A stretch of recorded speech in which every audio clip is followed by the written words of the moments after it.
Alright, I received my MixFader a couple of days ago and I wanted to make kind of a little review. So this is the packaging, which is really good, but which in my opinion is really big for what it is, because the MixFader itself is only taking so much space in the box. The box though is pretty cool and it's like in a foam thing.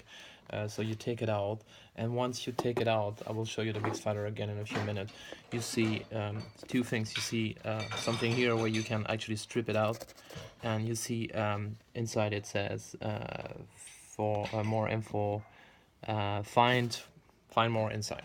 So you open it this way, and then you end up with a very good thing, which is the back of this card shows you how to use your MixFader.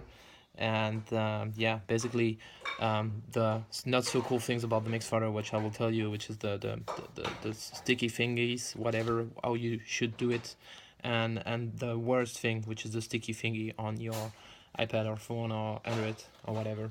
Anyways, the also, before I come to the amazing parts, the also not so cool part I found was that this foam here is actually suboptimal. I would say it's very, like, not professionally cut or whatever. I was not so, yeah, I was negatively surprised, but yeah, it's not a big deal.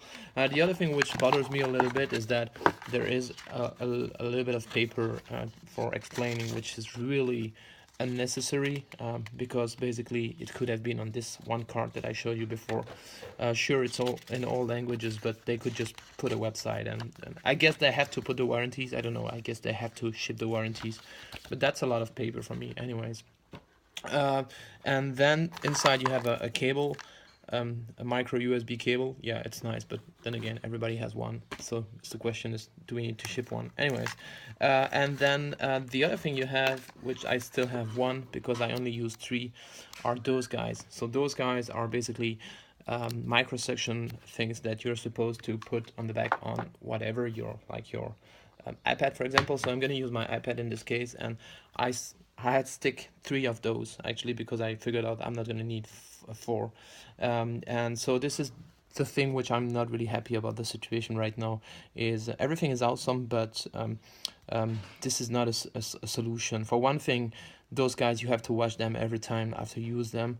The other thing is they get out sometime of the iPad itself. Maybe because I stick it on the wrong place the second time, but anyway, I will stick it again. So every time I put this guy in my bag or whatever, I take it out, and those guys fall apart anyways. Uh, so let's come to the the good parts. Oh, before, one last bad part is, again, that box could be way smaller. The packaging could be smaller. I understand that they want the packaging to be seen in the stores or whatever. And the other thing is they could really give the case with. You have to buy the case for like 19 euro, I think, or something like that, and there is no pictures of the actual case of it is. I'm not sure it's even finished. So what I end up doing, like probably many people will end up doing, is carrying their MixFader in the box, which is a big box for the size of the MixFader. So here's the MixFader in itself, which is really cool.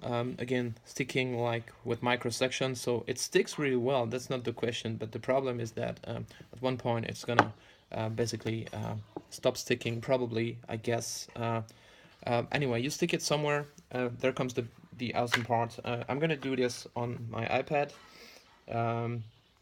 So you have an app, many apps. As you can see here, let me turn this guy.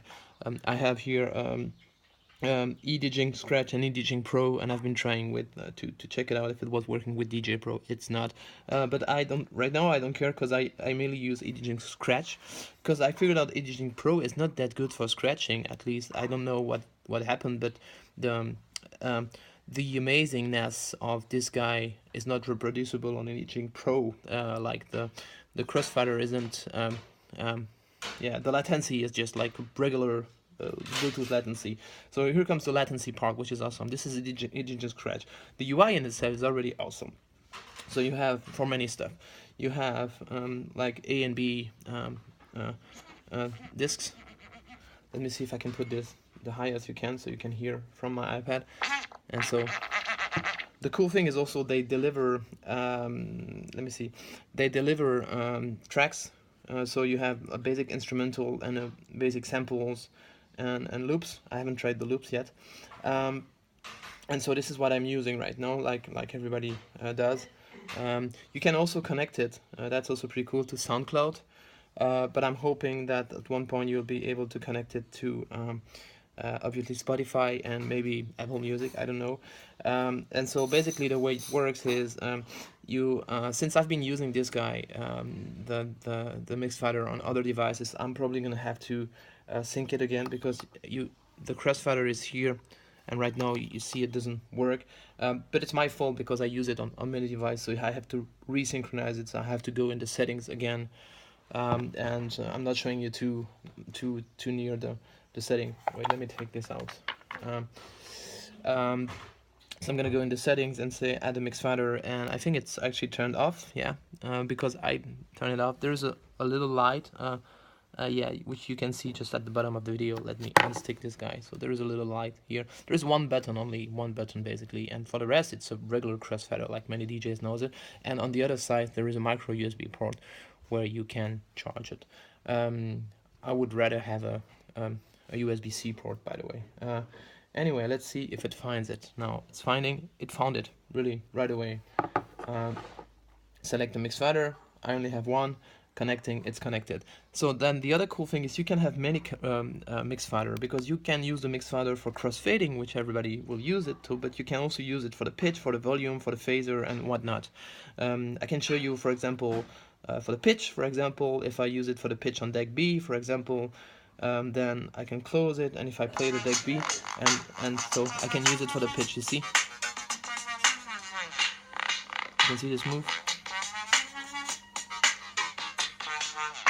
Okay, so I'm going to configure it again for the crossfader, but again, you can use it for the pitch, for the volume, for the phaser. So I can imagine settings where you have many crossfader, many MixFader sticking everywhere, which is interesting. Or maybe there is a product idea for, yeah, like a MixFader mixing table with many MixFaders and everything sent over Bluetooth.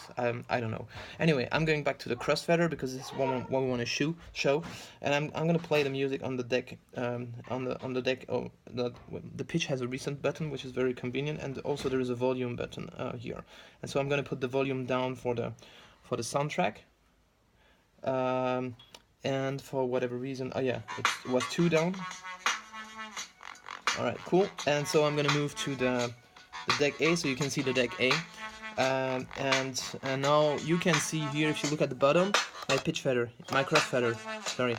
So I'm here on B, and then I go to A, and so on and so forth, okay? And so now let's see in actual use case, like,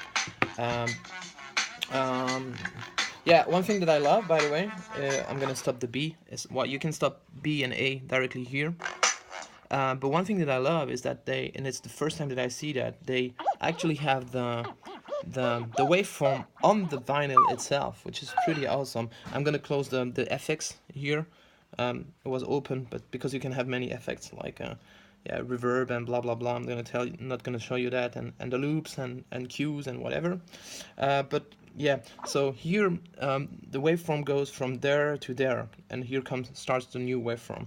But that's very cool because you basically scratch on a waveform, which is basically what you want to do because it's like, you know, having a marker, but it's better than a marker. It's the waveform itself.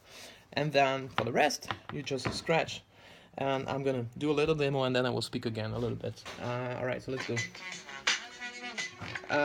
Warning, I'm not the best scratcher in the world.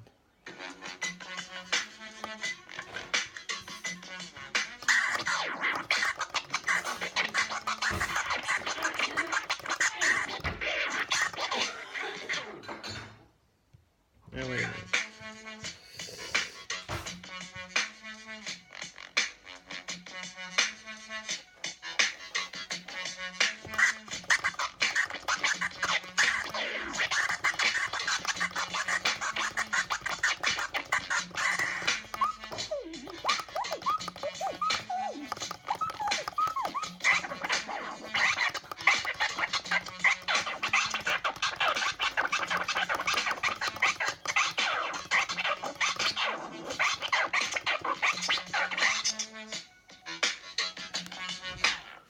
So that's it basically.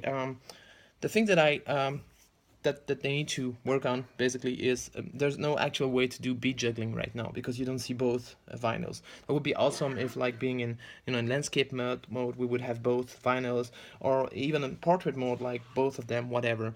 The other thing is, this guy here, the crossfader, is not controllable directly on the interface, which is in itself okay. But the problem is when you are then using your MixFader for something like an effect or whatever, or the volume or whatever, then if this guy is totally on the B, there is no actual way to change it. The only way is by doing it via the hardware. So that's kind of a problem.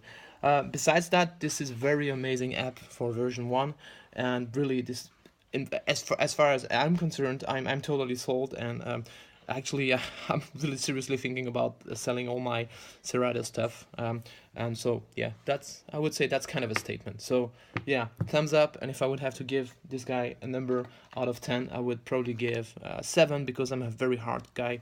But it's a 7 which goes in the direction of an 8, and yeah, and I would love to keep on checking out what those guys do. Thanks, bye, peace.